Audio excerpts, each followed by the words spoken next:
ज्ञान Sindhu coaching classes पे आपका बहुत बहुत स्वागत है। कक्षा 10 के विद्यार्थियों तैयार हो जाइए, आज से आपके भी क्लास प्रारंभ है ज्ञान सिंधु कोचिंग क्लासेस पे। सब्सक्राइब कीजिए और जल्दी से जल्दी जुड़ जाइए, क्योंकि आप कक्षा 9 में थे, अब 10 में आ गए हैं और जल्दी से मेहनत कीजिए। तो आज से हम रसखान प्रारंभ करने जा रहे हैं। फिलहाल आपके कबीर हैं और जो आपके पिछले सूरदास हैं, तुलसीदास हैं, वो सब हम पढ़ा चुके हैं। आज आपका पाठ जो है वो है सवैये। तुम मनुष्य हो तो वही रस खानी, बसों ब्रिज गोकुल गाँव के ग्वारन। मैं बता देता हूँ कि इसमें मैं संदर्भ, प्रसंग, व्याख्या, काव्यगत सौंदर्य सारी चीज़ें इन्वॉल्व कर रहा हूँ। सब कुछ बताऊंगा, एक एक पॉइंट के मीनिंग बताऊंगा, सबकी व्याख्या बताऊंगा। मनुष्य हो तो वही रस खानी, बसों ब्रज गोकुल गाँव के ग्वारन। जो पशु हो तो कहा बस मेरो, चरो नित्यानंद की धेनु मंझारन। पाहन हो तो वही गिरी को, जो धरो कर छत्र पुरंदर धारन। और जो खग हो तो बसेरो, करो मिली कालिंदी कुल कदम्ब की डारन, कालिंदी कुल कदम्ब की डारन। रसखान जी कहते हैं कि अगर मैं मनुष्य हूं, अगर मैं मनुष्य हो जाऊं, हाँ का मतलब है मैं, हाँ यानी हम, ब्रज भाषा में हाँ का अर्थ होता है हम। वही रसखानी, रसखानी अर्थात रसखानी। रसखान के दो अर्थ यहाँ पर हैं। एक तो ये कवि रसखान है, ठीक है, और दूसरे रस की खान अर्थात कृष्ण। तो रसखान के यहाँ पे दो अर्थ हो गए। एक तो रसखान कवि अपना नाम दे रहे हैं, दूसरे रसखान श्री कृष्ण हैं, ठीक है।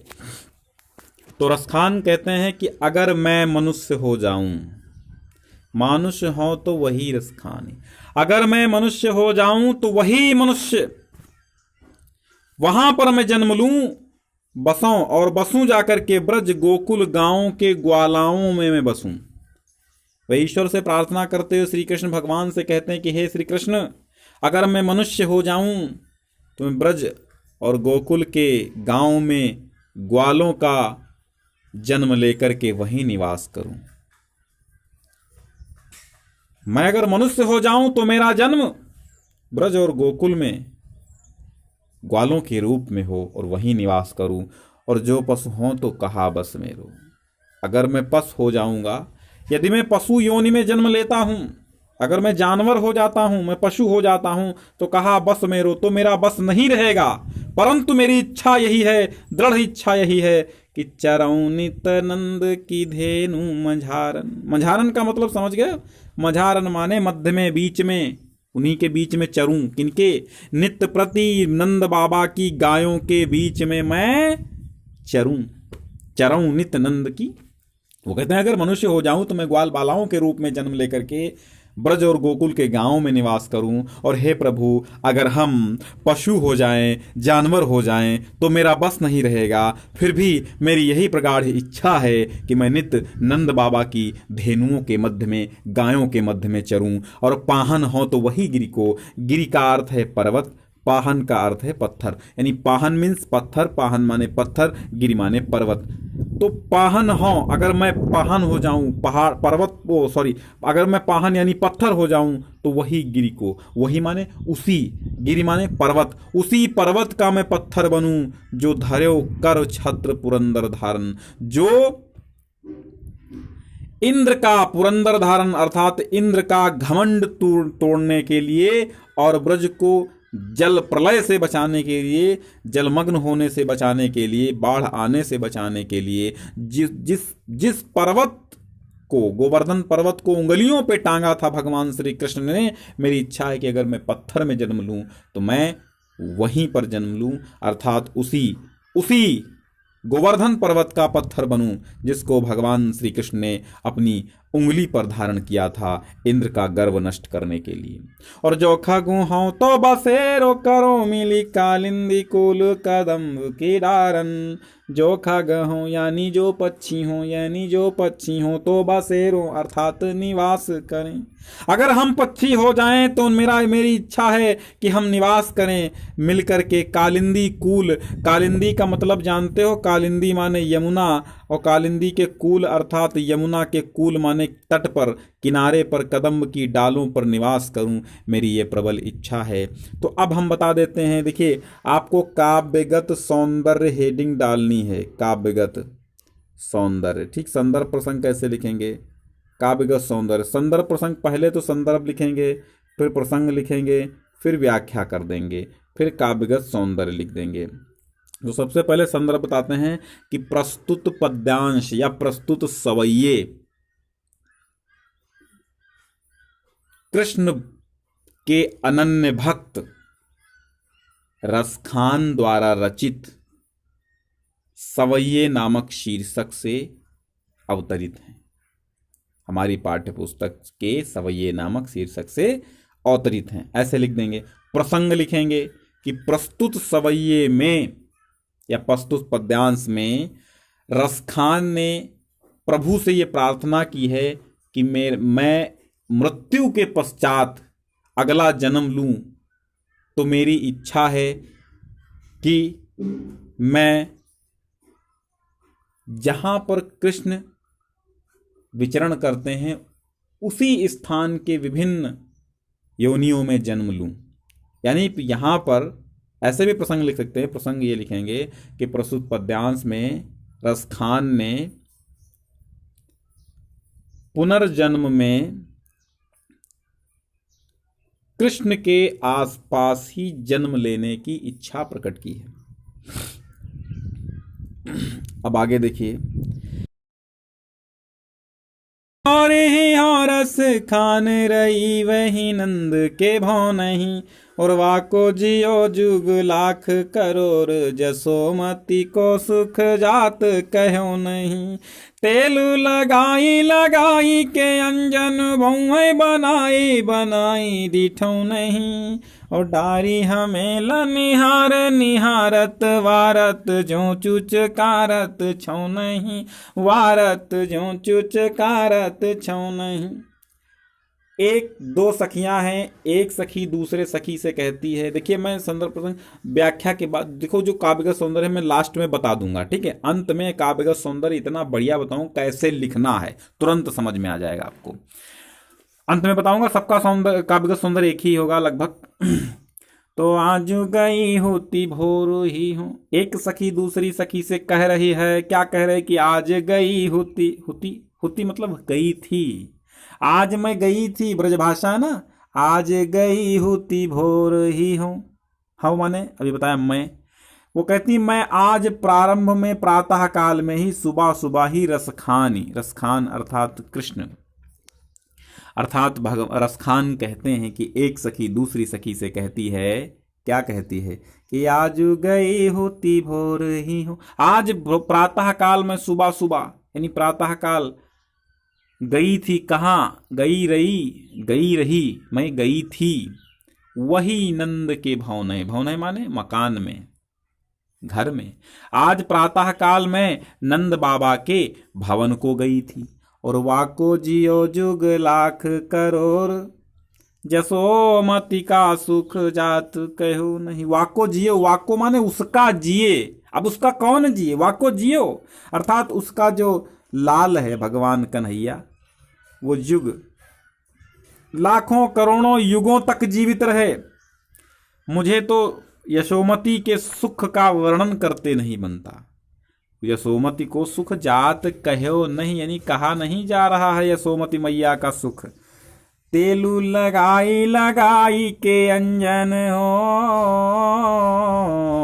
तेल लगाई लगाई के अंजन भौं बनाई बनाई डिठो नहीं। तेल लगा लगा करके उसके अंजन अर्थात काजल लगा रही थीं, फिर उसकी भौहों पर डिठौना बना रही, उनकी भौहों को संवार रही थी। इसके पश्चात काजल का टीका लगा करके अर्थात नजर न लगे वो डिठौना उनके माथे पर बना दिया। डारी हमेला निहार निहारती डार हमेला निहार निहारत वारत जो चुचकारत छो नहीं। फिर उसके गले में हमेलन माने स्वर्ण का हार डाल करके ऐसे निहारती है जैसे गाय अपने बछड़े को चुचकारती है। चुचकारत छौनहि, जैसे कोई बछड़े को चुचकारती हुई गाय हो, उस छौने अर्थात छोटे बालक को। वारत माने बार बार न्यौछावर हो जा रही है, उस पर बार बार अपने आप को न्यौछावर कर रही है और उस छौने छोटे से बच्चे को चुचकार रही थी। उनके सुख का वर्णन मैं नहीं कर सकती हूँ। ठीक है, तो संदर्भ कैसे लिखेंगे कि प्रस्तुत पद्यांश में रसखान ने श्री कृष्ण और माता यशोदा के माता यशोदा द्वारा श्री कृष्ण को संवारने का वर्णन किया गया है। किस प्रकार से माता यशोदा वात्सल्य वर्षा कर रही हैं भगवान श्री कृष्ण पर, यह बताया गया है। देखो कई तरीके से प्रसंग लिख सकते हैं। इसमें क्या बात हुई है, एक सखी दूसरी सखी से कहती है कि आज मैं प्रातःकाल माता यशोदा के घर में गई थी, तो उसका वर्णन करती हुई कहती है। ऐसे भी लिख सकते हैं। तो बुक से भी और बुक में भी आपके दूसरे तरीके का होगा। आनंद लेते रहिए और पढ़ते रहिए। चलिए अगला देखते हैं। धूरी भरे अति शोभित श्यामजू, धूरी भरे अति शोभित श्यामजू, तैसी बनी सिर सुंदर चोटी, खेलत खात फिरें अंगना पग पैजनी, बाजती पीरी कछोटी।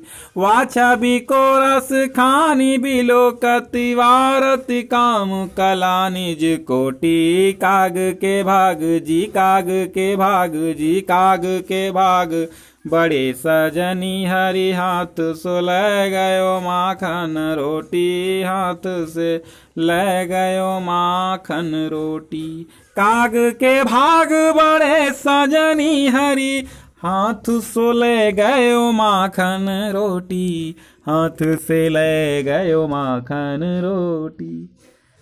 अब भगवान कृष्ण की सुंदरता का वर्णन करते हुए रसखान कहते हैं कि एक दिन की बात है, धूरी भरे अर्थात धूल भरे हुए अति शोभित अत्यधिक सुशोभित श्यामजू अर्थात भगवान श्री कृष्ण धूल से लथपथ अत्यंत शोभायमान हो रहे थे। अति शोभित अत्यंत शोभायमान हो रहे थे और तैसी वैसी ही सुंदर बनी सिर सुंदर चोटी, और उतनी ही सुंदर उनके सिर की चोटी बनी हुई थी। खेलत खात फिरें, फिरें माने घूम रहे थे, टहल रहे थे, खेलते हुए और कुछ खाते हुए अंगना में अर्थात आंगन में घूम रहे थे। उनके पैरों में पैंजनी अर्थात पाजेब बज रही थी और पीली कछोटी अर्थात पीली लंगोटी बांधे हुए थे। वह छवि, उस दृश्य को, छवि का अर्थ का है उस दृश्य को देख करके रसखान विलोकत, विलोकत माने देख करके, रसखान उस दृश्य को देख करके वारत काम, रसखान ने उस दृश्य को देखा तो कैसा लगा कि वारत माने न्यौछावर हो रहा हो, मानो काम माने कामदेव, कला निज कोटि, कामदेव अपनी कलाएं, निज माने अपनी, कोटि माने करोड़ों, करोड़ों कलाएं कामदेव अपनी उन पर न्यौछावर कर रहा हो। काम कला निज कोटि, काम माने कामदेव, कला माने अपनी कलाएं, निज माने अपनी, कोटि माने करोड़ों, वारत माने न्यौछावर कर रहा हो। जब उस छवि को, उस दृश्य को, उस सीन को रसखान ने विलोकत माने देखा, जब रसखान ने उस दृश्य को देखा तो सोचने लगे कि ऐसा लग रहा है मानो कामदेव अपनी करोड़ों कलाओं को न्यौछावर कर रहा हो। इतने में क्या हुआ है, घटना घटित हुई कि काग के अर्थात कौवे के भाग्य कितने बड़े हैं। एक सखी सजनी लिखा ना, सजनी तो एक सखी दूसरी सखी से कह रही है। रसखान जी कह रहे हैं कि एक सखी दूसरी सखी से कह रही है कि अरे कौवे के भाग कितने सुंदर हैं, कितने सुंदर हैं कौवे के भाग। और सजनी क्या माने, सजनी माने अच्छे या सुंदर, और सजनी माने एक सखी। हरि हाथ सो ले गयो माखन रोटी, भगवान श्री कृष्ण के हाथ से मक्खन एवं रोटी चुरा ले गया, छीन ले गया। तो कौवे के भाग कितने सुंदर हैं हे सजनी। कि भगवान के हाथ से माखन रोटी चुरा ले गया। क्या वर्णन रसखान ने कर दिया। जा दिन देवानंद को चौहाना, यमन धेनु चराई गयो है, मोहनी ताननी गोधनी गावती बेनु बजाई रिझाई गयो है। ओ आदिन ते कछु दादू तो आदिन से कछुटो ना सो कही गयो, ओ आदिन से कछुटो ना सो कई रस खानियों में समाई गयो है। और कौन काहू की कहानी करे, सिगरो ब्रिज वीर बिकाई गयो है, सिगरो ब्रिज वीर बिकाई गयो है। एक सखी दूसरी सखी से कहती है कि जिस दिन से वो नंद बाबा का छोरा अर्थात वो भगवान श्री कृष्ण इस जंगल में धेनु अर्थात गैयों को चरा के गया है, या बन धेनु चराई गए अर्थात इस जंगल में अपनी गैयों को चरा के गया है छोहरा वो लड़का। जिस दिन वो नंद बाबा का लड़का यानी कृष्ण इस जंगल में इस वन में गैयों को चरा के गया है, मोहनी ताननी गोधन गावत, मोहनी तानों से गोधन अर्थात गोधन गाता हुआ, गोधन यानी एक प्रकार का गीत जब गैयों को चराते में लोग गाते थे उसको गोधन बोलते थे। तो मोहनी तानों से गोधन गाता हुआ, बेनु अर्थात बांसुरी, बांसुरी मतलब बेनु यानी बेनु बजा के बांसुरी बजा करके सबको रिझा करके, रिझा मतलब प्रसन्न करके चला गया है। वाह दिन से और उसी दिन से कछु टोना सो कहे, अरे कछु टोना, कछु जादू और टोना कर गया है और रसखान हृदय में समाये गयो है। रसखान कहते हैं कि वो रस की खान भगवान श्री कृष्ण हमारे हृदय में समा गया है। और को न काहे की कानी करे, अब कोई किसी की कानी का अर्थ है चिंता, अब कोई किसी की चिंता नहीं करता है। ऐसा लगता है सिगरो, सिगरो माने आल यानी कि संपूर्ण ब्रज वीर, हे सखी, वीर माने भी सखी होता, हे सखी ऐसा लगता है कि संपूर्ण ब्रज उसी के प्रेम में बिक गया है। क्या आनंददायक क्षण रहे होंगे, क्या वर्णन है भाई, वाह। अरे कान भये बस बांसुरी के, अब कौन सखी हमको चाहिए, निसिद्योस राह संग साथ लगी ये, सौतीनी तापन क्यों सही है। जिनी मोइली मन मोहन को रस खानी सदा हमको दही है, मिली आवो सब सखी भागी चली, अब तो ब्रज में बांसुरी रही है, अब तो ब्रज में बांसुरी रही है। सखी एक सखी दूसरी सखी से कहते हैं कि कान तो अब, कान भये बस बांसुरी के बस भये कान, अर्थात कन्हैया तो बांसुरी के वश में हो गए हैं, उसी बंशी के वश में हो गए हैं। अब हे सखी, अब कौन सखी हमको चाहिए, हमको कौन चाहेगा अब हे सखी। निस दिवस अर्थात रात्रि दिन, निस दौस, निस माने रात्रि, दिवस माने दिन, दिन और रात संग साथ में लगी रहती है, यह सौतीन तापन क्यों सही है। और ये हम जैसी गोपिकाओं की, ये लाइन याद कर लिए, सौतीन तापन क्यों सही है। ये हम जैसी गोपिकाओं के, हम जैसी गोपिका रूपी सौतों, सौत किसको कहा है, गोपिकाओं ने स्वयं को कह लिया है। सौत मतलब गोपिका रूपी सौत, ये ध्यान रखिए। के तापन माने ईर्ष्या, ये गोपिका रूपी सौतों की ईर्ष्या क्यों सहेगी। जिसने जिन मोह लियो मनमोहन को, और जिसने मनमोहन को मोह लिया, जो सबके मन को मोहने वाले मनमोहन हैं, उनके मन को मोह लिया जिस बांसुरी ने। रसखान सदा हमको दही है, रसखान कहते हैं कि गोपिकाएं कहती हैं कि ये बात हमें सदा जलाएगी, दही है माने दहाएगी अर्थात जलाएगी हमको। रसखान कहते हैं सदैव ये बात हमको जलाएगी। मिल आओ सभी सखी भागी चली, है सखी आओ सब लोग मिलकर के भाग चलें। अब तो ब्रिज मंडल में, गोकुल में, मथुरा में भगवान श्री कृष्ण के आगे पीछे बांसुरी ही रहेगी, अब ये सौत ही रहेगी। ठीक है, तो प्रस्तुत पद्यांश में गोपिकाओं के सौतिया डाह का प्रस्तुतिकरण हुआ है। अब एक सखी दूसरी सखी से कहती है कि मोर सखा, मोर सिखा, मोर पखा, मोर पखा सिर ऊपर राखी हो गुंज की माल गरे पहिरऊंगी। ओढ़ी पीतम्बर लैला कुटी बन गोधन ग्वारन संग फिरऊंगी। बाव तो ही मेरो रस खानी सो तेरे कहे सब स्वांग करोगी।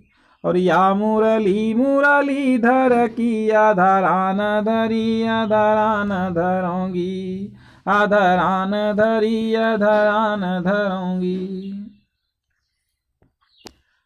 एक सखी कहती कि मोर का पंख मोर पखा सिर ऊपर रखी हूं। अब तो मोर का पंख मैं सिर के ऊपर रखूंगी।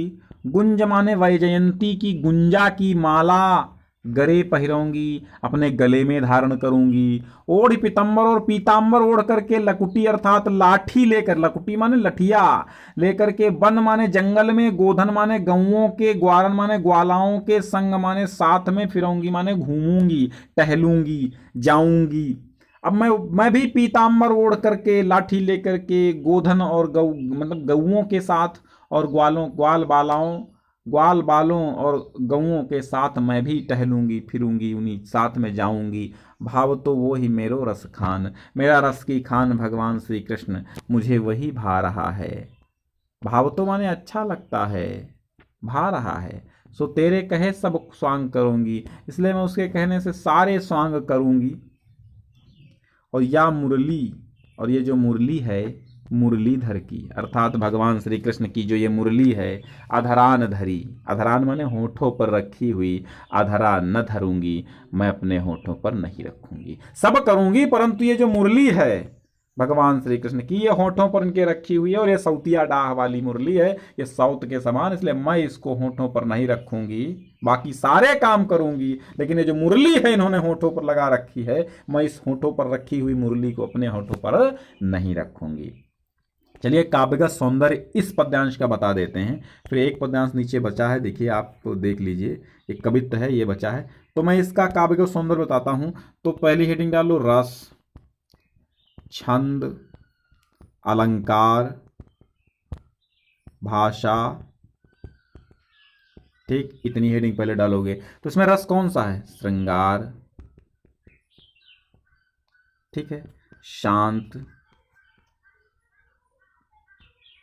श्रृंगार रस है, शांत रस है, ठीक, ये दो रस हैं। और वात्सल्य रस है, वात्सल्य रस है, ये कहां कहां पर है मैं अभी बता दूंगा। छंद सवैया पूरे में है, ठीक है, सवैया छंद सब में है। अलंकार उपमा, रूपक, श्लेष, यमक, ये सारे अलंकार इसमें हैं, ठीक है। भाषा, भाषा की बात करें तो ब्रज भाषा है इसमें, ठीक है। शैली, शैली मुक्तक है, मुक्तक शैली में लिखा गया है, ठीक। तो और शब्द शक्ति, अभिधा है, लक्षणा है, ठीक है, अभिधा लक्षणा शब्द शक्ति है। और गुण, गुण की बात करें तो प्रसाद और माधुर्य गुण है, समझ गए आप। तो ये सब हेडिंग पढ़ती हैं। अब यहां पर देखो जी, या मुरली, मुरली यहां पे यमक अलंकार है। अधरान, अधरान दो बार आया है, लेकिन एक अधरान का अर्थ है होठों पर नहीं और एक होठों पर, ठीक है, इसका अर्थ है होठों पर और इसका अर्थ है होठों पर नहीं, तो यहाँ पे यमक अलंकार हो गया। और रसखान, रसखान आया हर जगह, इसलिए रसखान के दो अर्थ हैं, यहाँ पे श्लेष अलंकार हो जाता है प्रत्येक सवैये में, इस प्रकार, ठीक है। तो समझ गए होंगे आप। अब अंतिम छंद देख लीजिए जो कवित्व है, मैं वो सुना रहा हूं आपको। गोरज विराज भाल लाहल ही बन माल, आगे गैया पाछे ग्वाल, गाँव मृदु बानी री, तैसी धुनी बांसुरी की मधुरु मधुरु, जैसी वंक चित्तवानी मंद मंद मुस्कानी री। कदम बीटा पुके निकट तटिनी के तट, अटा चढ़ी चाही पित पट फहरानी री, रस बार सावे तन तपनी बुझावे, नैन प्राण नी जावे वायावे रस खानी री, प्राण नी जावे वायावे रस खानी री। गोरज बिराजे भाल, हो गोरज बिराजे भाल लाहल ही बनमाल, आगे गैया पाछे ग्वाल, गावे मृदुबानी री। यहां पर प्रस्तुत पद्यांश में, प्रस्तुत कवित्व में एक सखी दूर से श्री कृष्ण को आते हुए देखती है और उसी का वर्णन करती है। ठीक है, ये बात है। तो गोरज माने गौओं के चरणों की धूल, विराजे माने सुशोभित हो रही है, भाल माने मस्तक पर, लहलही माने सुशोभित हो रही है, बनमाल माने माल, बन की माला, और हृदय पर बन की माला सुशोभित हो रही है। आगे आगे गैया हैं, पीछे सारे ग्वाल बाल हैं, और मृदुबाणी में, मृदुबाणी में, मृदुल बाणी में, नरम वाणी में कुछ गा रहे हैं। तैसी धुन, और उसी प्रकार की धुनी बांसुरी की है, मधुर मधुर। और वह जैसी बंक, जैसी तिरछी चितवन माने उन्हीं के जैसी चितवन, दृष्टि, चितवन माने दृष्टि, मंद मंद मुस्कान, और उन्हीं की बांसुरी तैसी वैसी ही लग रही है बांसुरी की धुन, यानी भगवान श्री कृष्ण की ही बांसुरी की धुन जैसी मधुर मधुर धुन लग रही है। और तिरछी चितवन, बंक चितवन माने तिरछी दृष्टि, तिरछी नजर, और वही मंद मंद मुस्कुराहट है।